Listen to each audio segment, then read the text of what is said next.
अस्सलाम वालेकुम व्यूअर्स, उम्मीद है आप सब लोग खैरियत से होंगे। व्यूअर्स, आज फाइनेंशियल रिव्यू होगा बैंक ऑफ पंजाब का। इसकी सारी तफसीलात हमारे मुस्तफ़ा साहब के पास हैं। जी मुस्तफ़ा साहब। अस्सलाम वालेकुम व्यूअर्स, उम्मीद है आप सब लोग खैरियत से होंगे। जैसे आजकल हम आपको तमाम बैंकों के फाइनेंशियल रिव्यू दे रहे हैं, जिसमें हम 2003 को 2023 को 2024 से कंपेयर कर रहे हैं, और उसके जो पहला क्वार्टर है 2025 का, इसके बारे में भी आपको तफसील से बता रहे हैं कि इसका प्रॉफिट क्या होगा और पूरे साल 2025 में क्या प्रॉफिट हो सकता है, ये भी सब हम आपको बता रहे हैं। इसके साथ साथ हम आपको उस जिस बैंक के बारे में बात कर रहे हैं उसका एवरेज जो बैंकिंग इंडस्ट्री की फिगर्स हैं उसके साथ भी हम उसको कंपेयर कर रहे हैं और आपको बता रहे हैं कि इसमें कौन सी चीजें पॉजिटिव हैं और कौन सी चीजें नेगेटिव हैं। तो इसी तरह से हम बैंक ऑफ पंजाब को का भी आपको फाइनेंशियल एनालिसिस करके बता रहे हैं। तो अपनी हम वीडियो का आगाज करते हैं। जैसे कि आपको पता है, बैंक ऑफ पंजाब एक बैंकिंग सेक्टर का शेयर है। इसकी मार्केट प्राइस जो हम ले रहे हैं ये 16/4/2025 की ले रहे हैं। तो ये ट्रेड कर रहा है 11 रुपए 15 पैसे में, और इसकी रेंज जो है वो तकरीबन 11 रुपए से 11 रुपए 40 तक ये है, परफॉर्म कर रहा है ये। अब इसका ईयर एंड जैसे आपको पता है, बैंकिंग इंडस्ट्री का ईयर एंड जो है 31/12/2025 है। इसका फर्स्ट क्वार्टर का जो एंड है वो 31/3/2025 है। इसके ऑडिटर जो है ए फर्गूसन एंड कंपनी है, और इसकी जो अनाउंसमेंट डेट है पहले क्वार्टर के रिजल्ट्स की वो आ गई है, और वो रिजल्ट डेट है 22/4/2025 को इसका फर्स्ट क्वार्टर का रिजल्ट आ जाएगा। और इसका फ्री फ्लोट जो है वो 42.24% है।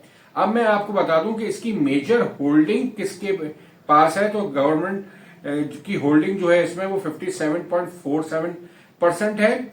लोकल इंडिविजुअल्स की जो होल्डिंग है वो 25.55% है। बैंकिंग, इंश्योरेंस, म्यूचुअल फंड्स की इसमें 3.8% की होल्डिंग है, और ज्वाइंट स्टॉक कंपनीज की होल्डिंग जो है वो 7.63% की होल्डिंग है। अब हम आपको बताते हैं इसकी की फाइनेंशियल रेशियोज और नंबर पे बात करते हैं, जिसमें हम आपको 2023 से 2024 को कंपेयर करेंगे। तो इसमें सबसे पहले हम अर्निंग पर शेयर की बात करते हैं। 2023 में बीओपी की जो अर्निंग थी वो थी 3 रुपए 47 पैसे, और 2024 में ये अर्निंग हो गई 4 रुपए 9 पैसे। तो इसमें थोड़ी सी ग्रोथ जो आई है 2024 में आई है, इसकी अर्निंग थोड़ी सी बढ़ गई है। कैश डिविडेंड की अगर बात करें, कैश डिविडेंड पर शेयर जो इसका 2023 में था वो 10% कैश डिविडेंड था। 2024 में इसने कैश डिविडेंड को बढ़ा के 18% कर दिया। ऐसे अगर हम डिविडेंड यील्ड की बात करें तो 2023 में डिविडेंड यील्ड थी इसकी 23.23, और 24 में इसकी हो गई 30.11%। डिविडेंड पे आउट रेशियो जो था 2023 में 28.85% था, 2024 में 44.03% था। मार्केट प्राइस पर शेयर की अगर हम बात करें जो उसकी क्लोजिंग पे थी, 2023 की क्लोजिंग में ये सिर्फ 6 रुपए 48 पैसे का था। 2024 की क्लोजिंग पे ये 10 रुपए 81 पैसे का था। हाईएस्ट रेट जो इसका 2023 में रहा वो 8 रुपए 20 पैसे रहा, और 2024 में 11 रुपए 3 पैसे रहा। और लो रेट इसका 2023 में 3 रुपए 17 पैसे रहा, और 2024 में 4 रुपए 59 पैसे रहा। अच्छा, अब मैं आपको बताता हूँ प्राइस अर्निंग रेशो। इसकी 2023 में प्राइस अर्निंग रेशो जो था वो 1.86 टाइम्स था, और 2024 में ये 2.64 टाइम्स हो गया। इसकी बुक वैल्यू पर शेयर जो आपकी 2023 की है वो है 25.57, और 2024 की जो है 27.97। प्राइस टू बुक रेशियो की अगर बात करें हम तो 2023 में 0.26 का रेशो था, और 2024 में 0.38 का रेशो है। अब हम इसकी नंबर ऑफ ब्रांचेस की बात कर लें तो 2024 में इसने अपना 900 ब्रांचेस का टारगेट पूरा कर लिया है। इसकी इस वक्त 900 ब्रांचें हैं, जिसमें आपकी इस्लामिक ब्रांचें जो हैं इसकी वो 210 हैं। यानी कि 210 ब्रांचेस से ये इस्लामिक बैंकिंग कर रहा है, और बाकी जो ब्रांचें हैं वो कन्वेंशनल की ब्रांचें हैं। अच्छा, अब हम आपको इसका कंपैरिजन करके बताते हैं कि बैंकिंग इंडस्ट्री का जो एवरेज आपके नंबर्स हैं उसके मुकाबले में बीओपी के नंबर्स आपको क्या कह रहे हैं, वो कौन कौन से पॉजिटिव हैं और कौन कौन सी चीजें नेगेटिव हैं। तो इसमें जैसे मैंने सबसे पहले आपको पीई रेशियो के बारे में बता देता हूं। बैंक ऑफ पंजाब का पीई रेशियो है 2.64, और आपका जो एवरेज है बैंकिंग इंडस्ट्री का है वो है 4.4। तो इसमें आपको फर्क नजर आ रहा है कि इसका जो है खासा बेहतर है इसका पीई रेशियो जो है। अच्छा, अब मैं इस पे बात करूं अगर, तो इसकी जो प्राइस टू बुक वैल्यू है तो price to book value BOP की है 0.38 और जो एवरेज है बैंकिंग इंडस्ट्री का वो है 0.9, यानी कि ये इसका रेशो भी खासा कम है, यानी कि 0.38, तो ये भी पॉजिटिव है। अब तीसरी चीज जो डिविडेंड यील्ड है, डिविडेंड यील्ड भी आपकी बीओपी की खासी बेहतर है, 30.11% है और एवरेज बैंकिंग इंडस्ट्री का 12% की यील्ड है। अच्छा, अब मैं बात करूं आपको return on average equity. Return on average equity जो है बीओपी की 15% है और एवरेज जो बैंकिंग इंडस्ट्री का है वो 22% है, तो ये इसके लिए नेगेटिव है। अब हम आपसे बात करते हैं करंट अकाउंट और सेविंग अकाउंट का रेशो जो है, यानी कि कासा, तो कासा इसका बीओपी का सिर्फ 61% है और एवरेज बैंकिंग इंडस्ट्री का 83% है, तो ये खासा नेगेटिव है। मतलब आपका तकरीबन 39% जो है वो हाई कॉस्ट डिपॉजिट है। जो अब तक हमने आपको जितने बैंक कंपेयर किए हैं उसमें ये नंबर किसी का भी नहीं था, तो इसका जो है करंट सेविंग का रेशो जो है वो खासा कम है, हाई कॉस्ट इसका खासा ज्यादा है। अब हम अगर करंट रेशो की बात करें तो करंट रेशो इसका जो है 18% है बीओपी का और एवरेज बैंकिंग इंडस्ट्री का 20% है, तो ये भी बीओपी का नेगेटिव है। इसके बाद हम बात करते हैं आपका non performing loan to gross loan, तो इसका जो है बीओपी का 7% है और बैंकिंग इंडस्ट्री का 6% है। इसका मतलब है इसके नॉन परफॉर्मिंग लोन्स ज्यादा हैं बैंकिंग इंडस्ट्री के एवरेज से, तो इसकी वजह से इसमें प्रोविजन का खतरा लगा रहता है और इसमें प्रोविजनिंग हो सकती है, आइंदा भी इसके लोन डाउटफुल हो सकते हैं, तो इसमें प्रोविजन हो सकता है जो उसके प्रॉफिट को हिट कर सकता है। अब हम बात करते हैं लोन ग्रोथ की। लोन ग्रोथ भी मैंने अब तक जितने आपको बैंक्स बताए उसमें आपको नेगेटिव ग्रोथ किसी की भी नहीं बताई हमने, तो बीओपी की जो लोन ग्रोथ है वो नेगेटिव है, यानी कि -4%, और बैंकिंग इंडस्ट्री की जो ग्रोथ है वो 27% की है, तो ये बैंक जो है ये नेगेटिव आपकी ग्रोथ दे रहा है लोन में। अच्छा, अब डिपॉजिट ग्रोथ की बात करें तो डिपॉजिट ग्रोथ इसकी बेहतर है, 12% है बीओपी की और एवरेज जो है बैंकिंग इंडस्ट्री का वो 7% है। मगर यहाँ ये बात ध्यान में रखनी चाहिए कि इसका जो डिपॉजिट है वो हाई कॉस्ट है, इसलिए करंट सेविंग का रेशियो इसका कम है, तो इसका मतलब है ये हाई कॉस्ट लेके अपना डिपॉजिट तो बढ़ा रहा है मगर उसमें इसको अर्निंग बहुत कम हो रही है। अब एडवांस डिपॉजिट रेशियो की बात करें तो इसका जो है 46% है और बैंकिंग इंडस्ट्री का 49% है, तो ये रेशियो भी आपके बीओपी के लिए नेगेटिव है। अच्छा, अब मैं आपको कुछ चीजें और बताना चाहता हूं जिससे हम इसकी अब जो फर्स्ट क्वार्टर की जो अर्निंग है उसका तयन कर सकेंगे। तो इसमें सबसे पहले तो मुझे वही लग रहा है कि इसमें प्रोविजन की जो है लोन के बैड डेट्स की हिट आ सकती है, पहले क्वार्टर में भी आ सकती है, तो इसकी वजह से भी आपके प्रॉफिट को हिट लगेगी। और एक जो मैं आपको बताता चलूं कि इन्वेस्टमेंट जो है आपकी, इसमें भी अब जो रेट आपको मिल रहे हैं टी बिल्स के और पीआईबी के वो भी खासे गिर गए हैं, तो इन्होंने जो अभी इन्वेस्टमेंट की है उसमें भी आपको रेट कम मिल रहे हैं। पहले वाले रेट जो आपने इन्वेस्टमेंट की भी थी अगर लॉन्ग टर्म में तो वो तो बरकरार रहेंगे, उनमें तो फिक्स रेट मिल रहे होंगे, मगर जो नई आप जितनी भी आप जो कर रहे हैं, जो डिपॉजिट आप आ रहा है उसको आप जो प्लेस कर रहे हैं, तो उसमें रिटर्न आपको उस जैसा नहीं मिल रहा जैसे आपको पहले मिल रहा था, तो एक ये वजह भी हो सकती है। और तीसरी वजह जो मुझे लग रही है वो रिडक्शन इन कैपिटल गेन लग रहा है, इसलिए कि इस क्वार्टर में, पहले क्वार्टर में स्टॉक एक्सचेंज ने भी कोई खास परफॉर्मेंस नहीं दी है, तो इसमें बैंकों का जो कैपिटल गेन है वो पिछले क्वार्टर के मुकाबले में खासा कम आ रहा है, तो इसकी वजह से भी इसकी अर्निंग में फर्क आ सकता है। और एक बात और मजीद में मैं बताता चलूं कि आपको जैसे याद होगा दिसंबर में गवर्नमेंट ऑफ पाकिस्तान ने बैंकों के टैक्स रेट जो हैं वो भी थोड़े से इंक्रीज कर दिए थे। पहले बैंकों का रेट जो था वो 39% था, जो दिसंबर के 25 को शायद सर्कुलर आया था जब उन्होंने एडीबी का मामला खत्म कर दिया था और रेट आपका बढ़ा दिया था और एडीबी को छोड़ दिया था, खत्म कर दिया था सिलसिला, तो उन्होंने उस वक्त रेट किया था 44% पिछले वाले साल के लिए, और अब 26 से आपका जो था वो शुरू कर दिया था उन्होंने 43%, तो यानी कि आपका जो रेट है वो भी 39 से बढ़ के 43% चार्ज होगा पहले क्वार्टर में। तो कंपैरिजन जब आप करेंगे क्वार्टर टू क्वार्टर, तो पिछली दफा जो उनके फाइनेंशियल्स आए थे तो उसमें प्रोविजन जो टैक्स का हुआ था तो वो आपका था 39% से, तो अब वो जो प्रोविजन होगा इस क्वार्टर का वो आपका 43% से होगा, तो वो टैक्स की वजह से भी आपका प्रॉफिट थोड़ा सा जो है कम हो जाएगा, अर्निंग पर शेयर कम हो सकती है। इन तमाम बातों को देखते हुए अगर मैं 31/3/2024 का आपकी क्वार्टर की बात करूं बीओपी के, तो इसके फर्स्ट क्वार्टर में 24 का जो था वो थी अर्निंग 0.52 यानी कि 52 पैसा।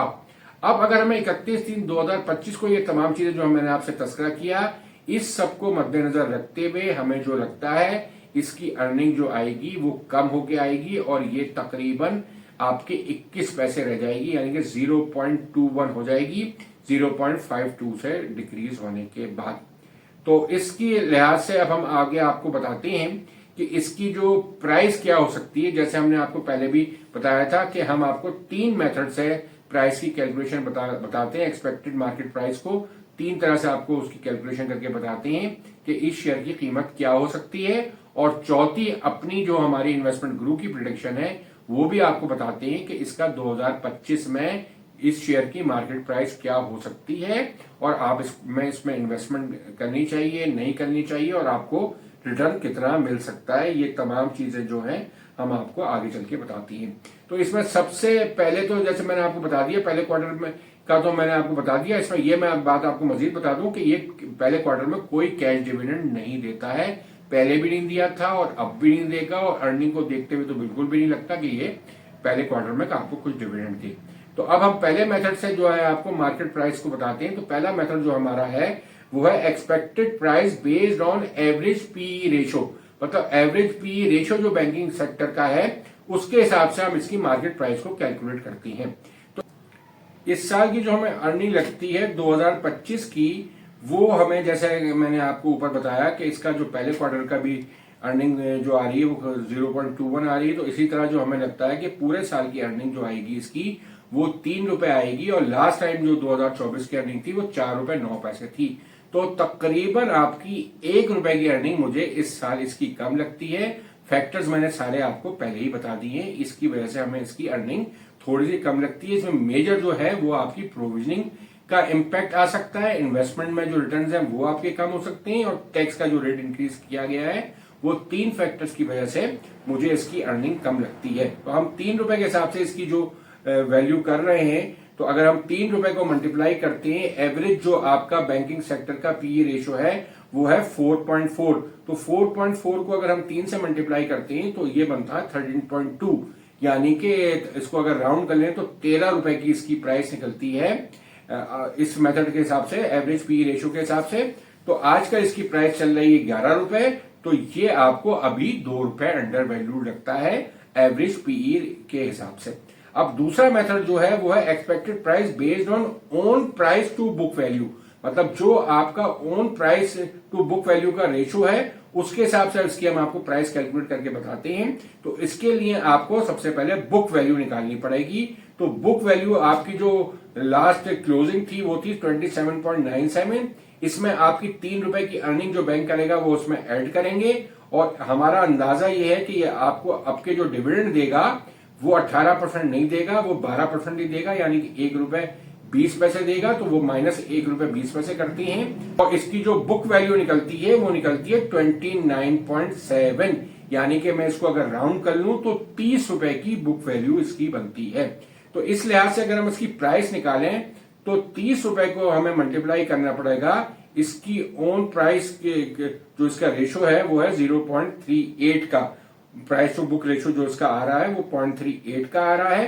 तो इससे जब हम इसको मल्टीप्लाई करते हैं तो इसका रेट निकल के आता है 11 रुपए 40 पैसे, और ये अभी जो चल रहा है वो तकरीबन आपका 11 रुपए 15 पैसे के हिसाब से चल रहा है। तो तकरीबन आप समझ लें कि इसमें कोई आपकी प्राइस ना अंडर वैल्यूड है ना ओवर वैल्यूड है, तकरीबन सेम प्राइस पे ये इस वक्त ट्रेड हो रहा है, यानी कि अराउंड 11 रुपए की।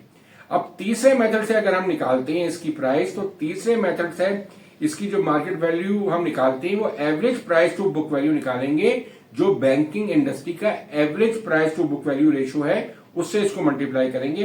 तो जैसे हमने इसकी आपको कैलकुलेशन बताई थी बुक वैल्यू की, वो बताई थी 30 रुपए, और जो आपका 0.90 है वो है price to book ratio average banking industry का, तो उससे हम मल्टीप्लाई करेंगे तो इससे आपका रेट इसका खासा बेहतर निकलता है, वो निकलता है 27 रुपीज, यानी कि 30 को 0.9 से मल्टीप्लाई करते हैं तो इसकी वैल्यू निकलती है 27 रुपीज, और 27 में से अगर हम 11 रुपए माइनस कर दें तो 16 रुपए आपको ये अंडर वैल्यूड लगता है।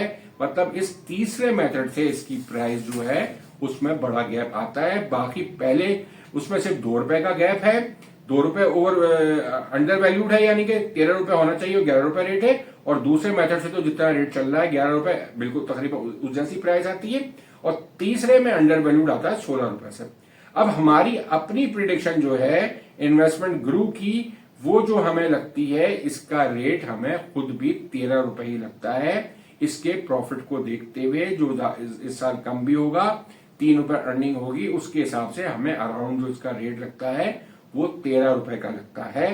तो इसको अगर आप 13 रुपए इसका रेट लेते हैं, और इसमें अगर मैं आपको बताऊं तो 11 रुपए इसकी वैल्यू है, यानी कि सिर्फ 2 रुपए का आपको कैपिटल गेन इसमें हो सकता है। इस 2 रुपए के कैपिटल गेन में अगर मैं डिविडेंड की अमाउंट ऐड कर लूं 1 रुपए 20 पैसे पर शेयर, तो ये आपको तकरीबन 3 रुपए 20 पैसे का इसमें ओवरऑल आपको प्रॉफिट हो सकता है, capital gain plus dividend earning को मिला के। तो यानी कि अगर आप 3 रुपए 20 पैसे अर्न करते हैं और इसका रेट अभी चल रहा है 11 रुपए, तो आपको ये 29% का रिटर्न एनुअलाइज इसमें मिल सकता है अगर आप अभी इसमें इन्वेस्टमेंट करें और डिविडेंड भी लें और 2 रुपए का कैपिटल गेन जब भी हो वो भी लें, तो आपको टोटल जो एनुअल रिटर्न पड़ता है वो 29% का पड़ता है। ये सारी प्रिडिक्शन हमारी है, आप चाहें तो अपने इन्वेस्टमेंट एडवाइजर से कंसल्ट कर सकते हैं।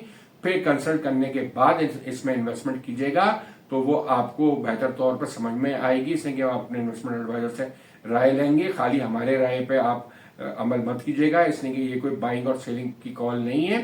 जो कुछ भी करना है वो आपको अपनी सोच समझ या अपने इन्वेस्टमेंट एडवाइजर की सोच समझ से या मशवरे से करना है। तो इसके साथ अपनी इस वीडियो का तो हम इख्तिताम करते हैं, मगर इसके साथ साथ जैसे कि आपको इल्म है कि हम अपने चैनल की मार्केटिंग के बारे में आपसे जरूर बात करते हैं। तो जैसा कि आपको इल्म है, हमारी 6 महीने की जो मेंबरशिप है उसकी फीस जो है वो 7,000 रुपए है, और 1 साल की मेंबरशिप की फीस 12,000 रुपए है। अगर आप चाहते हैं हमसे कंसल्ट करना, अपने कोई भी फाइनेंशियल मैटर्स को, इन्वेस्टमेंट के मेथड को डिस्कस करना चाहते हैं, म्यूचुअल फंड में इन्वेस्टमेंट करना चाहते हैं वो डिस्कस करना चाहते हैं, नेशनल सेविंग में इन्वेस्टमेंट करना चाहते हैं उसके बारे में, अपना आप पोर्टफोलियो बनाना चाहते हैं तो उसके बारे में, रिटायरमेंट की प्लानिंग करवाना चाहते हैं उसके बारे में, सब चीजों के बारे में आप हमसे कंसल्ट कर सकते हैं।